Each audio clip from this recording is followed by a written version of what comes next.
बिहार में अपराधियों के एनकाउंटर पर तेजस्वी यादव ने ऐसा बयान दे दिया जिस पर सियासत सुलग गई है। तेजस्वी यादव ने कहा, सम्राट सरकार जाति देखकर एनकाउंटर करवा रही है। अब तेजस्वी यादव के इस बयान पर एनडीए ने करारा पलटवार किया है।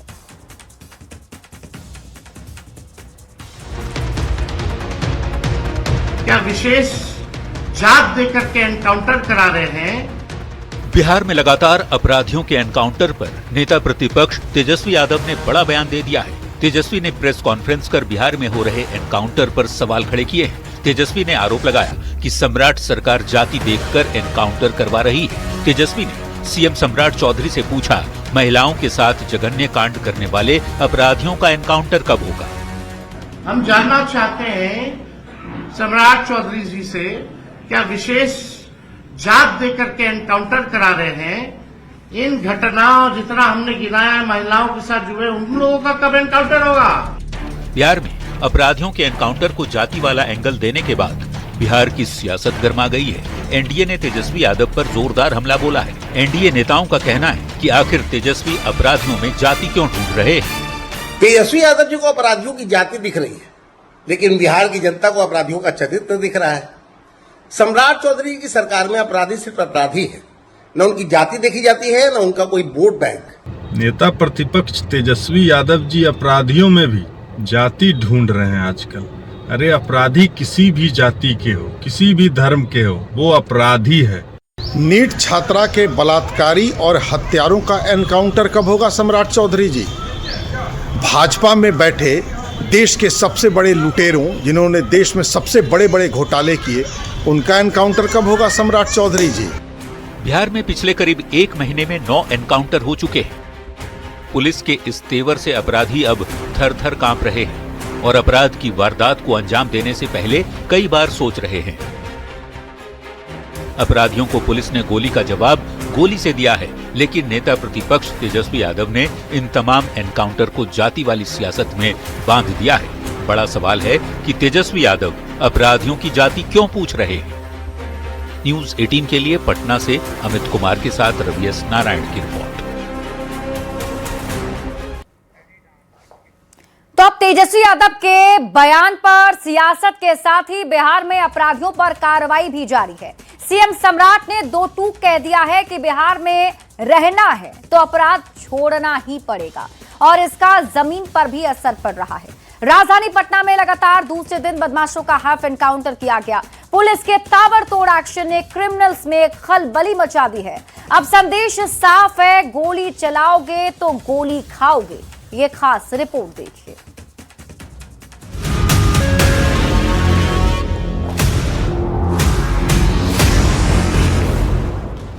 बिहार के पुलिस के हाथों को खोला है कि बिहार में कोई दूसरा व्यक्ति कानून अपने हाथ में नहीं ले सके।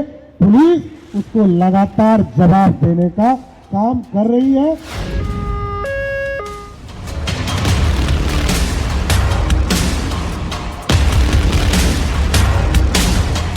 सीएम सम्राट चौधरी ने पुलिस को खुली छूट दी है, तो बिहार पुलिस भी अब अपराधियों को उनकी ही भाषा में जवाब दे रही है। क्रिमिनल्स की गोली का जवाब पुलिस के जवान गोली से ही दे रहे हैं। ताबड़तोड़ एनकाउंटर जारी है। पटना में लगातार दूसरे दिन एनकाउंटर हुआ है। मंगलवार को गोपालपुर थाना क्षेत्र के जोल बीघा में हुए कैश वैन लूट मामले में एक अपराधी का हाफ एनकाउंटर किया गया। कैश वैन से 27 लाख लूट मामले में नीतीश कुमार नाम के एक अपराधी के पैर में गोली मारी गई। भागने के दौरान दूसरे अपराधी आदित्य का पैर टूट गया। पुलिस ने इस मामले में नीतीश, आदित्य के साथ ही सूरज पांडे और रवि कुमार को भी अरेस्ट किया है। घायल अपराधियों को इलाज के लिए एनएमसीएच में भर्ती कराया गया, जहां उनकी स्थिति खतरे से बाहर बताई जाती है। जब पुलिस की टीम को देखा तो अपनी मोटरसाइकिल छोड़ के भागने का प्रयास किया। भागने क्रम में वो पुलिस पे गोली चलाया, फायर किया और दूसरा राउंड फायर करने वाला था। इसी क्रम में पुलिस के द्वारा आत्मरक्षा में फायरिंग की गई, जो उसके पैर में लगा। इस पूरी घटनाक्रम में जो लूटा गया पैसा का था, इसके लोगों ने आईफोन खरीदा था, वो आईफोन रिकवर कर लिया गया है। जो पैसे थे कुछ पैसे रिकवर हो गए हैं इसमें। बाकी अन्य जो लोग सम्मिलित रहे हैं उस पर भी अनुसंधान जारी है। बता दें कि 13 मई को कैश वैन से लूट हुई थी। 27 लाख रुपए की लूट की गई थी। मंगलवार को आरोपी का हाफ एनकाउंटर किया गया। मामले में अब तक कुल 4 अपराधियों की गिरफ्तारी हुई है। वैसे सोमवार को भी 2 एनकाउंटर हुए थे। पहला एनकाउंटर पटना के अगमकुआ थाना क्षेत्र के एक शिक्षक से लूटकांड के आरोपी को पकड़ने के दौरान हुआ। पुलिस की गोली से अपराधी संदीप उर्फ बादल घायल हो गया, जिसका एनएमसीएच में इलाज जारी है। जबकि दूसरा एनकाउंटर सिवान के मैरवा में हुआ, जहां जेवर लूटकांड के आरोपी अंकित कुमार का पुलिस ने हाफ एनकाउंटर किया। मुठभेड़ के दौरान आरोपी के पैर में गोली मारी गई। उसे इलाज के लिए पटना के IGIMS में भर्ती कराया गया है। मुख्यमंत्री सम्राट चौधरी लगातार अपराध पर जीरो टॉलरेंस की नीति की बात कह रहे हैं, जिसका असर साफ तौर पर जमीन पर दिख रहा है। पुलिस के तेवर से अपराधी थर-थर कांप रहे हैं, क्योंकि अपराधियों को पुलिस अब उन्हीं की भाषा में जवाब भी दे रही है। न्यूज़ 18 के लिए पटना से मनोज के साथ ब्यूरो रिपोर्ट। और इस बीच रुक कर लेते हैं इस वक्त की बड़ी खबर की ओर। पटना से आपको बड़ी खबर बताते हैं। भारत नेपाल सीमा सुरक्षा को लेकर मुख्यमंत्री सम्राट चौधरी की अध्यक्षता में पटना में हाई लेवल समीक्षा बैठक हुई। बैठक में सीमा पर तस्करी, नकली नोट, नशीले पदार्थ और संदिग्ध गतिविधियों पर पूरी सख्ती बरतने के निर्देश दिए गए। मुख्यमंत्री ने कहा कि भारत नेपाल सीमा संवेदनशील है, इसलिए निगरानी सिस्टम और सुरक्षा व्यवस्था को और मजबूत किया जाए। नई तकनीक के जरिए बॉर्डर मॉनिटरिंग बढ़ाने पर भी जोर दिया गया।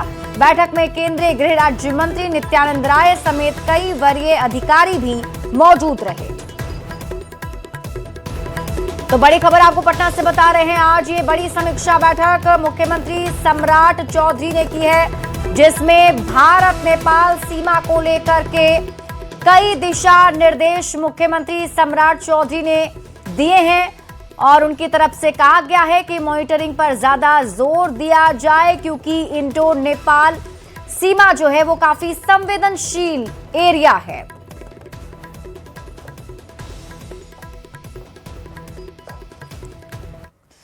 पूरे देश में घुसपैठियों की पहचान के लिए सरकार SIR करा रही है। इंडो नेपाल बॉर्डर को लेकर सीएम सम्राट चौधरी हाई लेवल मीटिंग कर रहे हैं और इसी बीच सीतामढ़ी में एक पोखर से हजारों वोटर ID कार्ड बरामद किए गए हैं। जी हां, 1-2 नहीं, हजारों। ये कार्ड एक पोखर में तैरते हुए पाए गए, जिसके बाद से इलाके में सनसनी मच गई है। ये रिपोर्ट आपको दिखाते हैं।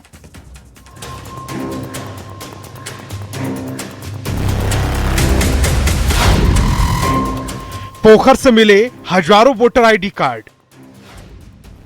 सुरक्षा में चूक, कौन जिम्मेदार? टेबल पर पड़े ये वोटर ID कार्ड कोई साधारण दस्तावेज नहीं, भारत की सुरक्षा में घुसपैठ की निशानी है, जिन्हें देखकर कोई भी धोखा खा जाएगा।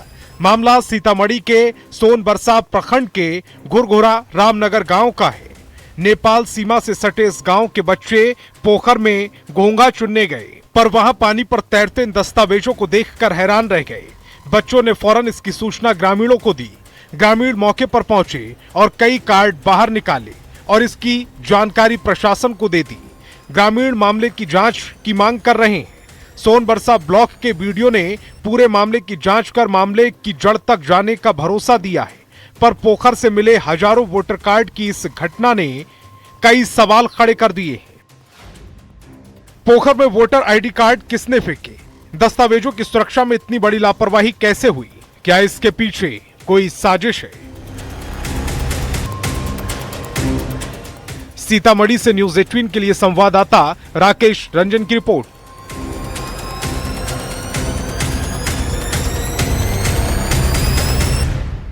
दरभंगा से एक ऐसी दिल दहला देने वाली खबर सामने आई, जिसने इंसानियत को झकझोर कर रख दिया है।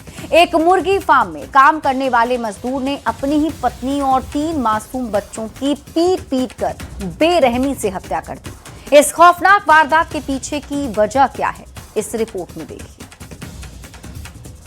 ऐसे मेरे को लग रहा था कि मेरे को खाने में मिला के कुछ खिला रहा है। ऐसी बात है। कौन आपकी पत्नी?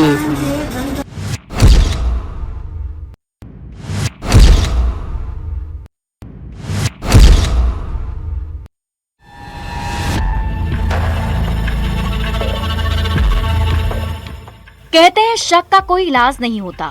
शक अगर किसी रिश्ते में हो जाए तो उसे बर्बाद करके रख देता है, और इसका जीता जागता प्रमाण दरभंगा से निकल कर आया है, जहां एक पति ने अपनी ही पत्नी और 3 मासूम बच्चों की लोहे की रॉड से पीट कर हत्या कर दी।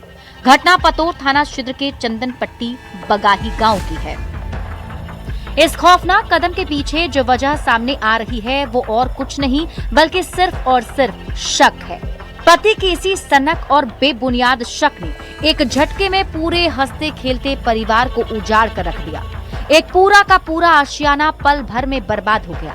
वारदात के बाद खुद को घायल कर अस्पताल पहुंचे आरोपी का दावा है कि उसकी पत्नी उसके खाने में कुछ मिला रही थी, उसे अपनी जान का डर था। में लड़ाई हो गया। किस बात पे लड़ाई हुआ था? क्या आपको क्या फिर आगे बढ़िए। ऐसे मेरे को लग रहा था कि मेरे को खाने में मिला के कुछ खिला रहा है, ऐसे बात। कौन, आपकी पत्नी?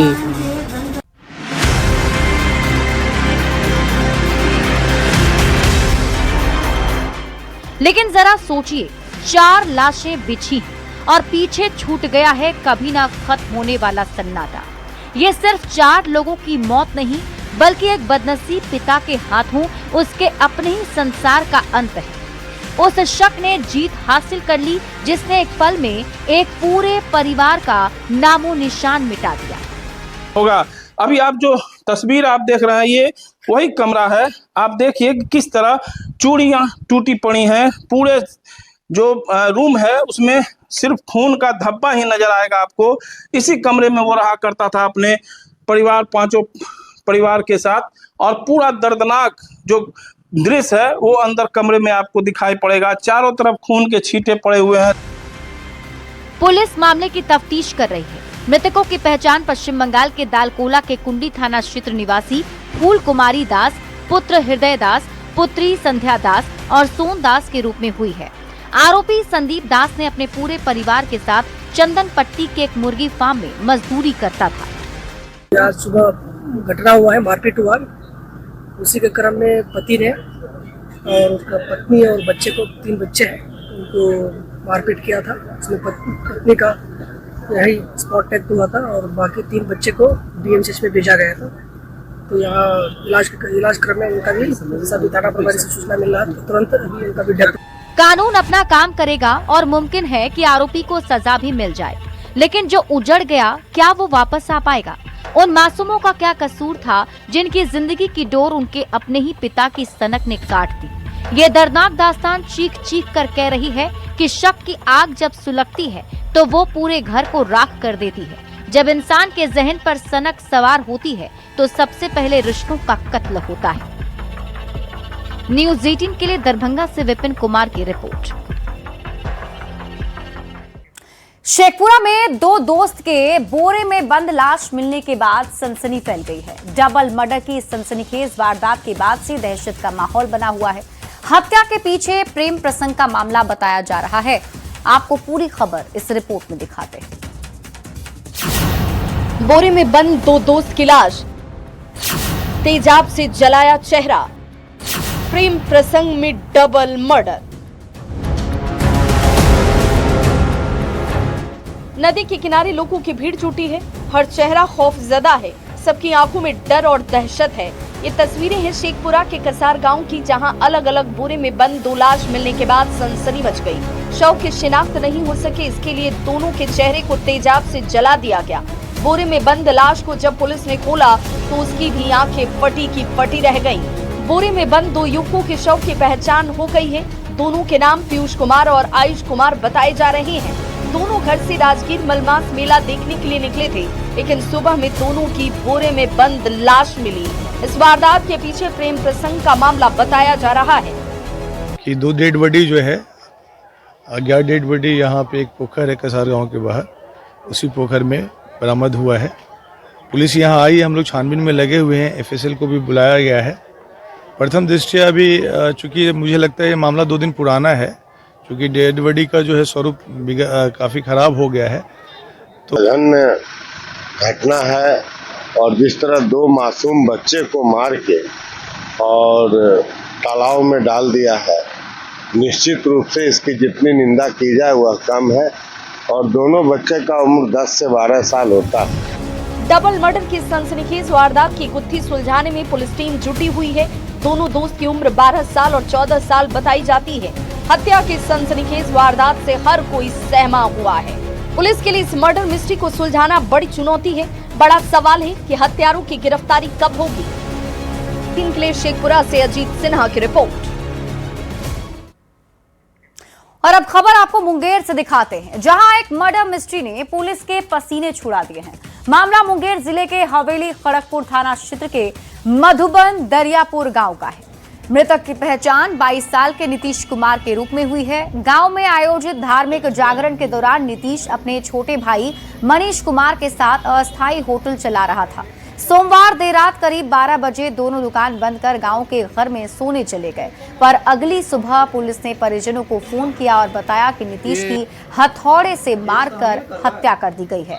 इतना ही नहीं, पुलिस ने परिजनों को ये भी बताया कि पुलिस को फोन खुद नीतीश के भाई मनीष कुमार के मोबाइल से किया गया और मनीष ने पुलिस को बताया कि उसने ही अपने भाई की हत्या की। हालांकि परिजनों का आरोप है कि नीतीश की हत्या प्रेम प्रसंग में हुई है और आरोपी साजिश के तहत मनीष को फंसाने की कोशिश कर रहे हैं। भाई का हमारा संजला भाई है, उसका मर्डर कर दिया कोई। मनीष कुमार नाम का भाई का उसका किडनैप हुआ है, 4 नंबर भाई का। और उस भाई से वो लोग किडनैप करके बोलवा रहा है पुलिस से बोलवा रहा है कि वो लोग हमने मारा और क्या क्या बोल रहा है पुलिस से हमको पता नहीं है, लेकिन मेरा भाई किडनैप हो गया है। एक और ये 2 भाई सोए थे, ठीक। 2 भाई में एक भाई को तो मार ही दिया गया, एक भाई अभी लापता है, किडनैप गया है। और किडनैप करने के दरमियान भी उससे जबरदस्ती कहवा रहा है कि प्रशासन को कि तुम बोलो कि हमने मारा है अपने भाई को। साक्ष्य एकत्रित किए हैं। अभी एक संदिग्ध से हम लोग पूछताछ कर रहे हैं। उसमें जो हथौड़ा है वो बरामद हो गया है। एफएसएल की टीम भी वहाँ पे विजिट कर ली है। अभी आवेदन लिया जा रहा है और बाकी जो परिवार के अन्य सदस्य हैं उनसे भी बातचीत की जा रही है। इसमें हर बिंदु पे हम लोग इन्वेस्टिगेशन कर रहे हैं और जैसा अनुसंधान में आएगा उस पर कार्रवाई की जाएगी।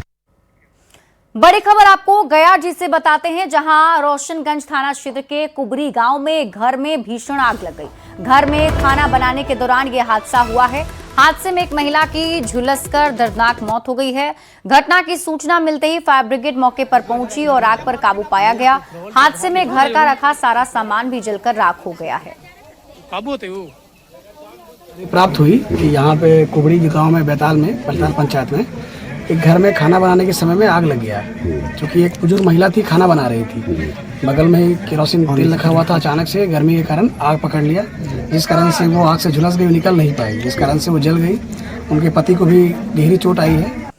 खबर रोहतास जिला के करगहर से है, जहां न्यूज 18 की खबर चलाने का बड़ा असर हुआ है। दरअसल सिरिसिया के एक आंगनवाड़ी केंद्र में बच्चों के कपड़े उतरवाने के मामले में जांच के बाद ICDS की DPO विनीता कुमारी ने बड़ा खुलासा किया। जांच में सामने आया कि जिन बच्चों की निर्वस्त्र तस्वीरें वायरल हुई थी वे आंगनबाड़ी में नामांकित नहीं हैं। असल में पोशाक बंटने की खबर सुनकर गांव के अन्य बच्चे भी वहां पहुंच गए थे और बच्चों को निर्वस्त्र करने का ये कदम आंगनबाड़ी कर्मियों ने नहीं बल्कि खुद अभिभावकों ने उठाया था।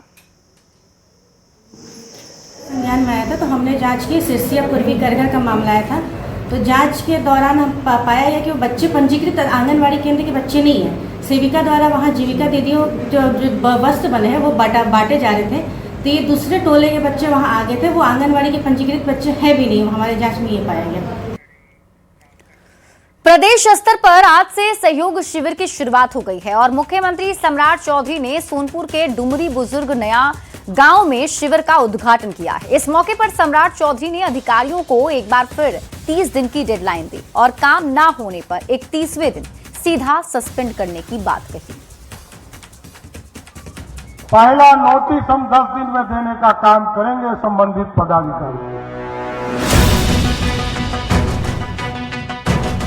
बिहार में सम्राट सरकार बनने के बाद से जिस सहयोग शिविर की लगातार चर्चा हो रही थी, आज से उस सहयोग शिविर की शुरुआत भी हो गई। मुख्यमंत्री सम्राट चौधरी ने सोनपुर के डुमरी बुजुर्ग नया गांव में शिविर का उद्घाटन किया। इस मौके पर सम्राट चौधरी ने अधिकारियों को एक बार फिर 30 दिन की डेडलाइन दी और काम न होने पर 31वें दिन सीधा सस्पेंड करने की बात भी कह दी। 30 दिन में आपके समस्या का समाधान उस ऑफिसर ने नहीं किया, 31वें दिन वो स्वतः निलंबित करने का आदेश दिया जाएगा सर। इसके पहले सीएम सम्राट चौधरी ने सोमवार को भी अधिकारियों को सख्त चेतावनी दी थी और बताया था कि आवेदन के 30 दिन के भीतर समाधान करें, फाइल लटकाओगे तो लटक जाओगे। आवेदन के 10 दिन बाद जारी होगा पहला नोटिस, 20 दिन के बाद निपटारे के लिए दूसरा नोटिस भेजा जाएगा, 25 दिन के बाद तीसरा नोटिस दिया जाएगा, 30वें दिन निपटारा न होने पर कार्रवाई होगी, 31वें दिन जिम्मेदार अधिकारी पर गाज गिर जाएगी, मुख्यमंत्री कार्यालय से स्वतः निलंबन हो जाएगा। दरअसल बिहार में लोगों का जीवन आसान हो, उनकी समस्याओं का स्थानीय स्तर पर ही समाधान हो और अधिकारियों का रवैया बदले, इसको लेकर सरकार बेहद गंभीर है। इसीलिए सहयोग शिविर की शुरुआत पूरे बिहार में की गई है, जहां अधिकारियों को बैठना होगा और टाइम पर समस्याओं का समाधान भी करना होगा, नहीं करेंगे तो नपेंगे। न्यूज 18 के लिए पटना से शैलेंद्र कुमार के साथ ब्यूरो रिपोर्ट।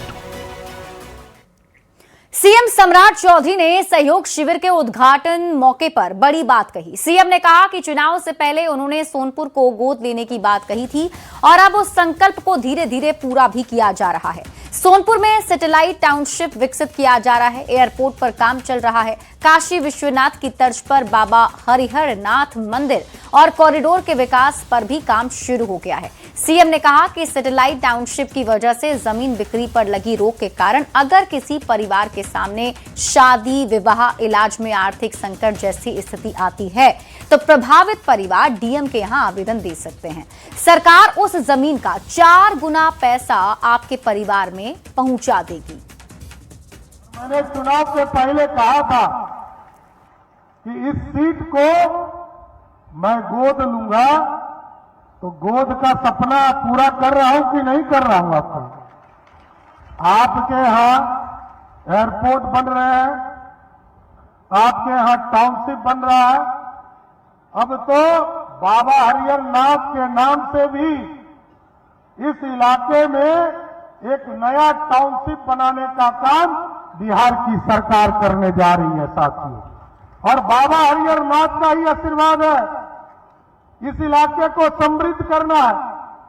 कुछ लोगों का शिकायत हमें मिला कि यदि टाउनशिप पे हमारा जमीन चला गया, हमारे घर में बेटी की शादी करनी है, तो हम जरूर आश्वस्त करते, हमारे पदाधिकारी काम कर रहे हैं।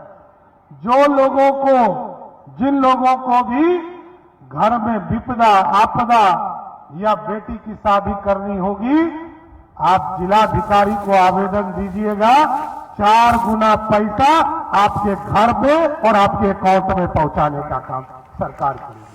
भागलपुर के विक्रमशिला सेतु पर बेली ब्रिज बनाने का काम तेजी से चल रहा है। 10 दिन के अंदर वाहनों की आवाजाही शुरू होने की संभावना है। बीआरओ की टीम ने बेली ब्रिज के पैनल को क्षतिग्रस्त हिस्से पर लगा दिया है। अब शीट बिछाने का काम शुरू किया जाएगा, जिसके बाद सबसे पहले ट्रायल होगा, फिर आम वाहनों के लिए इसे खोल दिया जाएगा। और इसी बीच बेली ब्रिज की तस्वीर भी सामने आई है।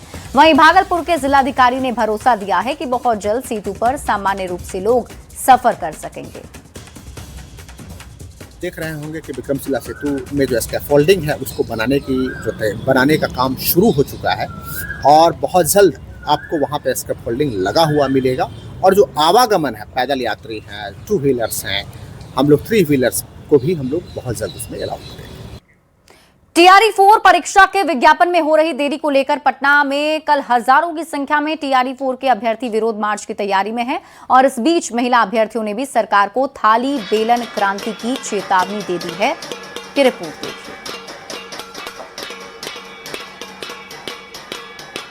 जब कोरोना का समय था तो हमारे मोदी जी ने थाली और ताली पिटवाया था, तो उसी तहत हम लोगों ने अपने शिक्षा मंत्री जी को, जो कान में आवाज़ नहीं जा रही है, तो थाली और बेलन के तहत उनके आवाज़ को सुनाना चाहते हैं। और एक बात उन्होंने कहा कि बेटियों को आंदोलन करने की क्या ही ज़रूरत है, वो घर पर बैठे।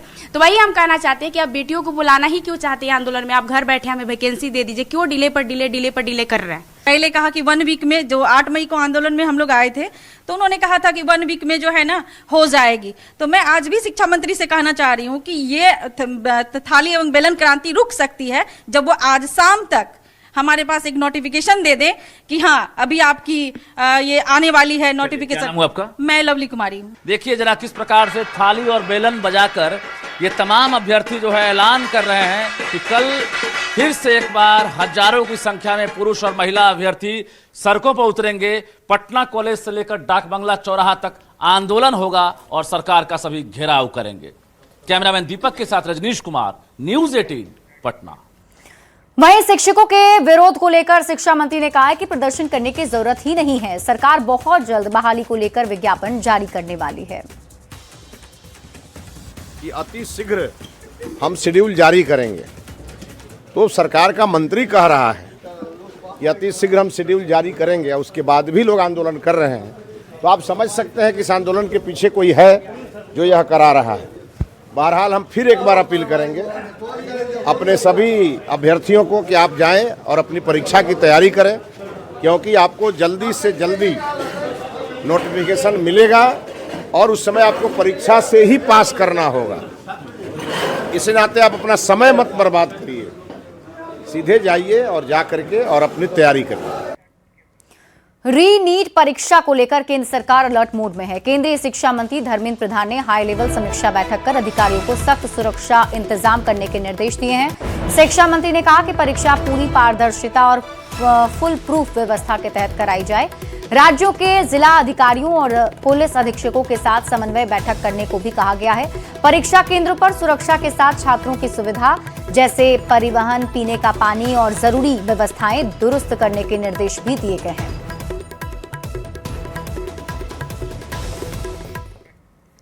औरंगाबाद से बड़ी खबर मिल रही है, जहां वट सावित्री पूजा के दिन ओबरा मंदिर परिसर से लापता हुए 4 साल के मासूम बच्चे को पुलिस ने 3 दिनों के भीतर गया जी से सुरक्षित ढूंढ निकाला है।